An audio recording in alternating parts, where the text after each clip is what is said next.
Spawn nació del infierno y de la guerra. El infierno de la falta de derechos que sufren los artistas y la guerra entre egos descomunales y empresas explotadoras que sacudió a la industria del cómic norteamericano de los 90. Si bien mucha gente asume que las leyes de copyright se crearon para proteger a los autores, el objetivo fue más bien convertir la cultura en un producto fácilmente mercantilizable con el que se pudiese comerciar. Por ese motivo, desde su aparición se incluyó la posibilidad de venderle los derechos de tu obra a un editor que tuviese los medios para publicarla. Ese mecanismo se convirtió en el estándar de las dos mayores editoriales del cómic estadounidense, Marvel y DC, que incluyen en los contratos de sus artistas cláusulas que garantizan que cualquier nuevo monigote en mayas que inventen mientras trabajen para ellos se unirá a la legión de personajes que conforman la valiosa propiedad intelectual de la editorial. Un diabólico trato que la mayoría de autores están dispuestos a aceptar a cambio de poder trabajar en uno de los gigantes de la viñeta. Pero a principios de los 90, la creciente fama de los dibujantes en el mundillo comiquero, la cultura juvenil rebelde anticorporativista y la burbuja económica friki basada en la especulación entre coleccionistas sentó las bases ideales para una revolución en el cómic independiente. Revolución liderada por un bocazas bravucón con mucho estilo llamado Todd McFarlane. El odio de Todd McFarlane hacia las grandes editoriales llevaba tiempo gestándose. Antes de acabar sus estudios, ya empezó a enviar diariamente sus ilustraciones a varios editores, que le ignoraron o rechazaron en más de 700 ocasiones. Y cuando finalmente consiguió empezar a dibujar para ellos, el rechazo fue sustituido por un control asfixiante ejercido por ejecutivos trajeados que limitaban su potencial. Todd dejó de verle sentido a ese control cuando le pusieron a cargo de Spider-Man. El relanzamiento del lanzarredes escrito y dibujado por McFarlane se convirtió en un super éxito, vendiendo más de 2,5 millones de copias. Por lo que el autor no podía entender que sus superiores siguiesen poniendo trabas a sus dibujos exagerados y recargados, o a los temas adultos y polémicos de sus guiones, ya que las ventas eran una prueba irrefutable de que su estilo era exactamente lo que ansiaba el público de los 90. Así que decidió cambiar las reglas del juego y empezar a controlar y poseer sus creaciones, pero no lo haría solo. Antes de dimitir, habló con los 6 autores responsables de los títulos más vendidos y les convenció de que se uniesen a él para fundar la editorial Image. La idea de fundar una editorial más justa para los creadores no era nueva. En los 80, Dark Horse había nacido con un objetivo similar, reclutando artistas con los que compartían los beneficios de sus productos, aunque en este caso irían un paso más allá, eliminando cualquier forma de control corporativista, con cada socio contando con el control absoluto de su obra y sus beneficios, por lo que más que una editorial era una asociación de diferentes editoriales independientes publicando bajo un mismo sello. La mayoría de entendidos pronosticaron que Image no pasaría de los 6 meses. McFarlane podía haber tenido mucho éxito en Marvel, pero al fin y al cabo se estaba beneficiando de unos personajes que ya eran icónicos para el público, y su Spider-Man había aprovechado ampliamente la estrategia de relanzar al personaje con una nueva serie, práctica que siempre da buenos resultados para atraer a nuevos lectores, además de la estrategia de exprimir a los coleccionistas completistas y a los especuladores publicando varias portadas. Hay como 8 versiones ligeramente diferentes de la portada del número 1 de Spider-Man de McFarlane, pero ahora ya no contaba con la fama de Spider-Man o ningún otro héroe establecido, solo con la suya propia, fama que podía desvanecerse rápidamente si no conseguía fascinar a los obsesos del tebeo. Al no poder contar con los personajes de Marvel o DC, algunos autores optaron por diseñar héroes similares a los de los títulos de los que venían. El Youngblood de Rob Liefeld seguía el patrón del X-Force con el que había triunfado en Marvel, mientras que otros recurrieron a los superhéroes que habían imaginado antes de convertirse en profesionales, como el Savage Dragon de Erik Larsen, con el que fantaseaba cuando era niño, o el personaje que McFarlane llevaría a las páginas, un vengador infernal que dibujó por primera vez durante su adolescencia al que llamó Spawn. El cómic ya había visto otros antihéroes infernales antes, aunque los pertenecientes a las grandes editoriales siempre se vieron limitados por el tono infantil de sus precavidos amos, y los de las editoriales indies siempre fueron demasiado alternativos para ser devorados en masa por el público preadolescente. Pero Spawn combinaba la violencia y el horror que solo puedes mostrar bajo la libertad de una editorial independiente con el estilo popular de un profesional de los superhéroes obsesionado con ser lo más detallista y exagerado posible. Por lo que, desde su lanzamiento, Spawn irrumpió en el top de cómics más vendidos para quedarse, consiguiendo muchas veces encabezarlo. Image fue un completo éxito, aunque ese éxito vino acompañado de nuevas responsabilidades, ya que en Image los autores no eran trabajadores, sino los empresarios al mando de toda la operación, un papel que muchos artistas tendrían problemas para gestionar, pero en el que el espíritu emprendedor y controlador de McFarlane encajaba a la perfección. Así que una vez definido su personaje estrella, su objetivo pasó a ser convertirlo en un icono cultural duradero y muy rentable, produciendo cartas coleccionables, videojuegos, una línea de muñecos de altísima calidad, una oscura serie de animación para HBO y, por supuesto, una película. Columbia fue la primera productora en mostrar interés, aunque fue descartada por no querer al dibujante demasiado involucrado en el proyecto. por lo que sería New Line quien reclutaría al diabólico soldado, consiguiendo comprar los derechos por $1 con la condición de que McFarlane mantuviese cierto control creativo y los derechos del merchandising.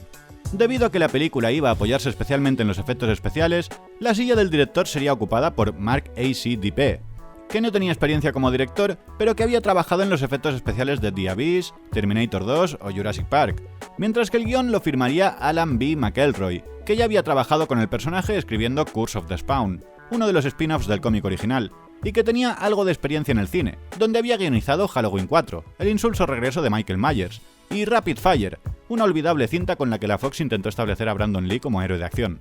Adentrémonos en el infierno que supone ver la película de Spawn.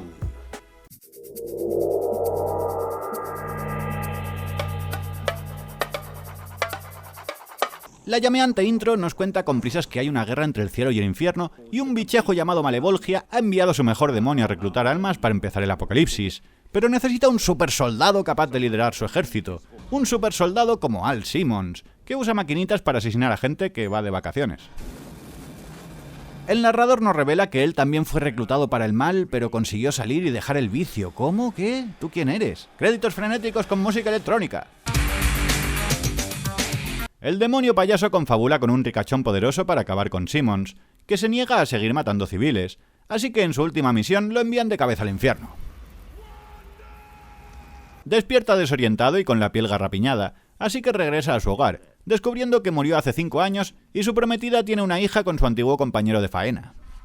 El payaso le recuerda que ha hecho un trato con el diablo, cuyo exceso de CGI provoca fallos en la memoria, y hace falta desfragmentar para disfrutar del flashback en el que un demonio incapaz de cerrar la boca le ofrece volver a ver a su mujer a cambio de liderar su ejército de bailarines. Son como el bebé de Ally McBeal. Le dan un supertraje y le dicen que mate al jefe que le traicionó, pero también se le aparece el narrador para decirle que debería hacer el bien. El bando del cielo no tiene mucho carisma, así que el vengador rebozado despliega su capa digital para empezar su ataque. Le da un par de hostias al malo, pero se le escapa cuando su ayudante psicópata le dispara. ¿Pero a dónde vas? ¡Deja que te disparen! ¡Ya estás muerto! La chica prueba con la clásica patada en los bemoles, pero el cinturón de Spawn le protege las partes nobles, así que se la carga tras un intento fallido de frase molona. Espantan al ninja con metralletas, que descubre que su traje le sirve para hacer de Spider-Man y de Mortadelo. El payaso insiste en sus bromas sin gracia hasta que el propio Malevolgia le llama la atención. Spawn se hace colega de un niño pobre, mientras el villano conecta su corazón a una bomba que liberará un supervirus si muere. Y para dejar claro quién manda, el payaso se transforma en un monstruo de la Play 1. El guía celestial le enseña a usar las cadenas de su traje y Spawn corre hacia su venganza, con el payaso ralentizándole con ataques innecesarios. No quiere matarle ni nada, solo quiere cabrearle un poco. El malo secuestra a la familia feliz, porque el hombre estaba intentando destapar su corrupción. El héroe Crispy Chicken llega a tiempo de ver cómo acuchilla a su amada. Está a punto de reventar al villano, pero frena su puño mortal para no traumatizar a la niña, decidiendo en vez de eso destruir la bomba con telequinesis. La amada resulta ser el payaso, que lo medio degolla y trae a la chica para abusar de ella hasta que el guía angelical lo espanta y van a por él al infierno. Tras un vergonzoso despliegue de gráficos computerizados, derrotan al payaso en su forma de demonio escorpión y llegan a la pantalla final del primer Tekken. Spawn destruye en un segundo a miles de soldados infernales que tienen todos su misma pinta y luego escapa fácilmente con un pedo volador. ¿Puede volar en la tierra o solo en el infierno? Parece que todo ha terminado. ¡Pero vuelve a la carga el payaso! ¿No estaba muerto? Bueno, Spawn le corta la cabeza, aunque no sé si sirve de mucho. Al menos lo mandan un rato al infierno. El villano es detenido y Spawn se queda como protector de los desfavorecidos, dispuesto a plantarle cara a Malevolgia cuando reinicie su Armagedón. Spawn combina todas las tendencias de los 90 en sus peores formas, y aún así aburre como peli mala para ver de forma irónica. Pese a que es muy confuso el establecer personajes y tramas, en realidad casi no pasa nada. Por lo que tras el primer ataque en el que el malo escapa para estirar la peli, el ritmo decae y seguir prestando atención deja de tener gracia. Las actuaciones son pésimas. Está muy claro que el casting del protagonista responde más a sus habilidades como artista marcial que como actor, pero incluso los secundarios, incluso los interpretados por actores conocidos, también destacan por sus actuaciones forzadas y antinaturales. Eso en gran parte se debe al guión, lleno de personajes arquetípicos sin gracia que recitan diálogos tan pretenciosos como básicos.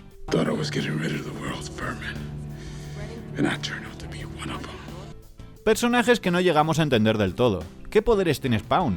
La mayoría de la peli solo le vemos disparar aburridas ametralladoras, reservando estúpidamente los pinchos y las cadenas para el final, pero luego resulta que también puede transformarse en objetos y máquinas, destruir cosas con la mente y volar. Poderes que no nos presentan cuando el ángel vagabundo le hace de guía. Papel que no cumple nada bien, explicándose como el culo ante Spawn y ante el público. El villano payaso demoníaco también sigue un plan bastante estúpido. Cuando se pone a atacar a Spawn para cabrearle, solo le despista de su venganza. No tiene una motivación real más allá de que necesitaban más escenas de acción para que la peli no acabase en media hora, ya que a partir de cierto punto su presencia va en contra de sus intereses. Y de los nuestros, ya que es un payaso de humor ofensivo básico que no funciona para nada si no te ofendes.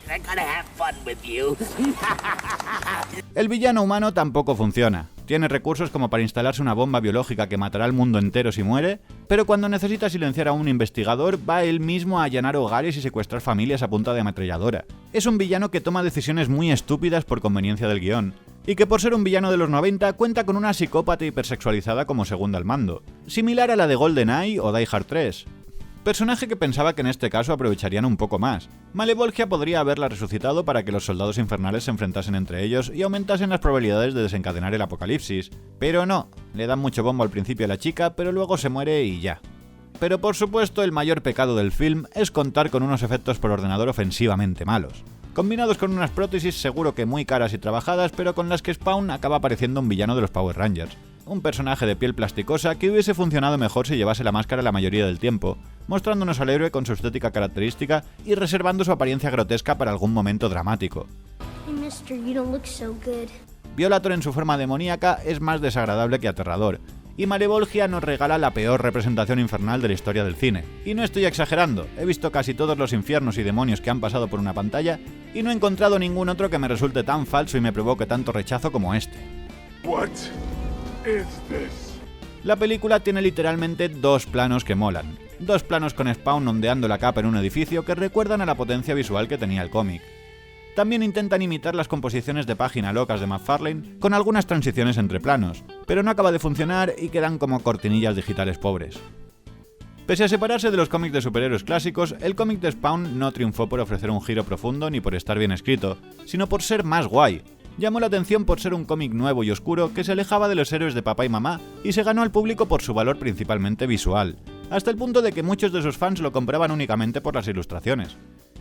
En el cine buscaron ese virtuosismo con el novedoso CGI, apostando fuerte por una tecnología que no estaba a la altura, consiguiendo el resultado opuesto al buscado en una película que ofende mirar. Damn. Tras presentar a Spawn en las viñetas, Todd McFarlane pretendía establecerle como un icono cultural invadiendo diferentes campos, saltando de los cómics a los juguetes, los videojuegos, la televisión y el cine, llevando a los diferentes medios su estilo de detallismo llamativo. La película de Spawn fue un duro golpe para el personaje, destrozando su imagen ante el público mainstream, pero su cómic se mantuvo y sigue publicando números actualmente, habiéndose convertido en el cómic independiente más longevo. Su incursión en la animación cumplió mejor que en el cine. La serie para la HBO que estrenó en el 97 no llega a ser espectacular, pero funcionó lo suficiente como para producir 3 temporadas. Aunque donde McFarlane arrasó fue con los juguetes, sacando al mercado varias líneas de muñecos cuya calidad obligó a subir el estándar en las figuras para coleccionistas. Entre el legado de McFarlane también está haber sacudido los cimientos del mundo editorial. Su revolución en los 90 forzó a las grandes editoriales a replantear sus estrategias. Que alguien como McFarlane abandonase la editorial tras hacerse un nombre no era raro. Que alguien como Jim Lee siguiese sus pasos dejaba claro que había un problema. Dejaba ver que incluso los artistas que mejor encajaban en la empresa vivían con miedo de repetir la trayectoria de Jack Kirby, creador de muchos de los personajes más icónicos de Marvel, al que la editorial no le permitía ni quedarse con sus páginas originales. Por lo que pese a las críticas iniciales, Image no solo no quebró, sino que sus condiciones favorables a los artistas atrajeron a la siguiente generación de autores, publicando series de éxito como Kick-Ass, The Walking Dead o Invincible. Pese al profundo ridículo que supuso el estreno de Spawn en el cine, viendo cualquier entrevista posterior de McFarlane parece que siempre está a punto de sacar otra adaptación. De hecho, en las entrevistas de los últimos años directamente dice que va a dirigirla él, así que no sabemos cuándo llegará, pero conociendo el empeño de este autor estoy seguro de que llegará. Personalmente creo que es un personaje que es muy difícil que funcione en imagen real. Preferiría que probaran con una película de animación, y que Todd no la guionizara ni la dirigiese, que haga el storyboard como mucho, ya que su mayor valor es ser un ilustrador excelente. No como los ilustradores de Paparruchas, la revista de cómics fancinerosa autoeditada por un servidor. con cómics de personajes como Bullman, del que desvelamos su controvertido origen, o el Dr. Tura, del que desvelamos su controvertido origen. Aunque sobre todo Paparruchas es un fanzine de los de toda la vida, con cómics ofensivos, ilustraciones conspiranoicas, errores de impresión y artículos con opiniones polémicas no censuradas. No puedo mostrarlo en YouTube porque en cada página hay alguna frase o ilustración que desmonetizaría al instante este vídeo y quizá el canal entero. Así que si quieres gozar en toda su gloria del primer y probablemente último número de Paparruchas, sigue el link en los comentarios. Solo disponible por tiempo limitado.